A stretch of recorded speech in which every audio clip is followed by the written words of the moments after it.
നമസ്കാരം. 6 വയസ്സുകാരിയെ പീഡിപ്പിച്ച് ഷോളിൽ കെട്ടിത്തൂക്കി കൊലപ്പെടുത്തിയ പ്രതി അർജുനെ വെറുതെ വിട്ടതിൽ മഹിളാ മോർച്ച പോലീസ് ആസ്ഥാനത്തിലേക്ക് നടത്തിയ പ്രതിഷേധ മാർച്ചാണ് നിങ്ങളിപ്പോൾ കണ്ടത്. കയ്യിൽ ആയുധമോ കരിങ്കൊടിയോ ഒന്നുമില്ലാതെ മുദ്രാവാക്യം മാത്രം വിളിച്ചു വന്ന വനിതാ പ്രവർത്തകരെ തടയാനെത്തിയ പോലീസുകാരുടെ എണ്ണം കണ്ടല്ലോ.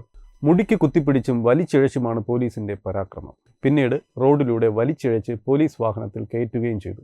മഹിളാ മോർച്ച സംസ്ഥാന വൈസ് പ്രസിഡന്റ് MT രമയുടെ നേതൃത്വത്തിലായിരുന്നു മാർച്ച് നടത്തിയത്. പ്രതിഷേധിച്ചത് കേരളത്തിന്റെ അധാർമികതയ്ക്കെതിരെയാണ്. പിഞ്ചുകുട്ടിയെ പിച്ചിക്കീറിയ മുട്ടാളനെ വെറുതെ വിട്ട നിയമത്തിനെതിരെയാണ്. അവനെതിരെ ചാർജ് ചെയ്യാത്ത, അവനെതിരെ സുരക്ഷയൊരുക്കിയ ഇവിടുത്തെ പോലീസിനെതിരെയാണ്.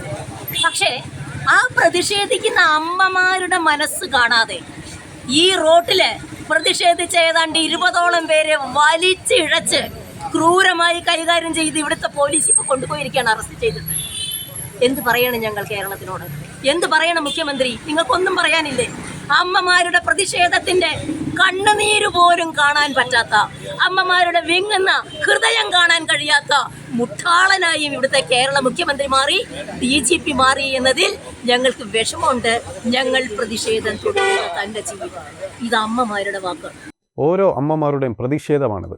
നട്ടാൽ കുരുക്കാത്ത നുണ പറഞ്ഞ് ഒരു തെളിവും ഹാജരാക്കാത്ത പോലീസിന്റെ നിഷ്ക്രിയത്വമാണ് പ്രതിയെ വെറുതെ വിടാൻ കാരണം. ഇത്തരത്തിലല്ലാതെ പിന്നെ എങ്ങനെയാണ് പ്രതിഷേധിക്കുക? സ്ത്രീകളെ നടു റോഡിൽ വലിച്ചിഴച്ചും മുടിക്ക് കുത്തിപ്പിടിച്ചും പോലീസുകാർക്കും ഉണ്ടാവില്ലേ പെൺമക്കൾ? അവർക്കുമില്ലേ മനസ്സാക്ഷി? Web desk Tattvamayi news.